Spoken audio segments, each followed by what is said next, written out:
जय उत्तराखंड साथियों, मैं इस समय कोडियाला में हूं और आजकल हम देख ही रहे हैं कि किस तरह से जो चर्चित मामला चल रहा है कि प्रेमचंद अग्रवाल द्वारा जो टिप्पणी करी जा रही है पहाड़ के लोगों को, उस तरह पूरा उत्तराखंड में उबाल है।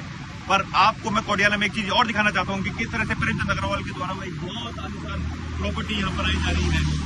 और आप देख सकते हैं किस तरह से एनजीटी के नियम कानून के ऐसा लग रहा है कि धज्जियां उड़ रही है यहाँ। अगर कोई पहाड़ का युवा स्वरोजगार करे तो एनजीटी उसके पास आग धमकती है कि आप पर्यावरण को नुकसान पहुंचा रहे हैं, आप इस तरह से आप पहाड़ को नुकसान पहुंचा रहे हैं। पर इतनी जमीन पे कब्जा इतनी जमीन खरीद के यहाँ आप इतना बड़ा रिजॉर्ट बना रहे हैं तो कोई एनजीटी का कोई व्यक्ति शायद यहाँ नहीं आया, क्योंकि यहाँ तो सरकार के लोग हैं जो सरकार में बड़ा मंत्री पद का ओहदा रखते हैं और उस तरह से वो बना रहे हैं। मेरे साथ भाई मोहित डिमरी जी भी मौजूद है, मूल निवास दुकानों संघर्ष समिति के संयोजक मोहित डिमरी भाई, किस तरह से आप पूरा जो ये प्रॉपर्टी को देख रहे हैं, किस तरह से आप देख रहे हैं कि पूरा घटनाक्रम में आजकल चल रहा है और किस तरह से आपको लग रहा है कि नियम कानून के यहाँ धज्जियां उड़ाई? देखिए साथियों, आज हम अभी गैरसैंण के लिए निकले हैं और रास्ते में हम कोडियाला में भी यहाँ पर रुके हैं और आप देख सकते हैं एक आलीशान यहाँ पर होटल बनाया जा रहा है। और ये होटल एक ऐसे कैबिनेट मंत्री का है जिन्होंने चर्चा में है। आप सब उस नाम से परिचित हैं, प्रेमचंद अग्रवाल।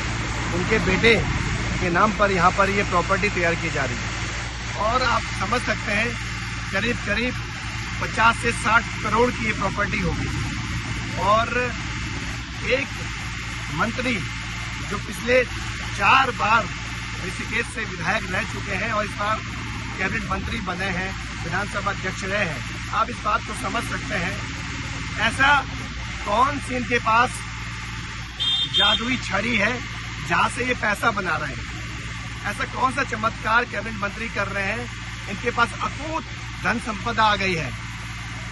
करोड़ों रुपए इनके पास आ कहां से रहा है, अपने आप में सवाल पैदा करता है। करोड़ों की संपत्ति है, आप कैसे जोड़ पा रहे हो? तो कहीं ना कहीं आपने जनता का पैसा लूटा है, कहीं ना कहीं आपने जनता की गाड़ी कमाई पे डाका डाला है, इसलिए आप यहाँ पर एक बड़ा होटल तैयार कर रहे हैं। और इसी तरह यमकेश्वर क्षेत्र में भी आपका एक बहुत बड़ा रिजॉर्ट बनकर तैयार हो रहा है।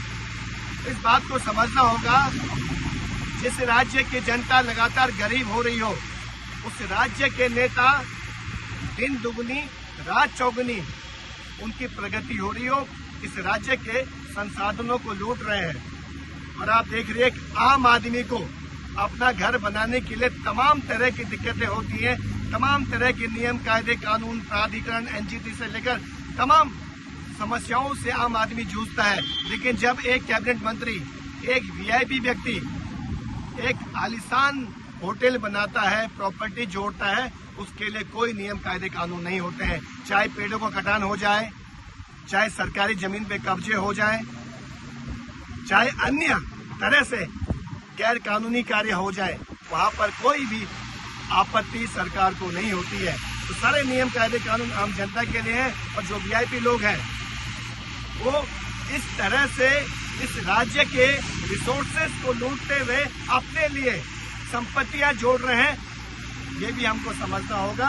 और हम इस बात को लेकर संघर्ष कर रहे हैं कि प्रेमचंद अग्रवाल को तत्काल मंत्री पद से बर्खास्त किया जाना चाहिए।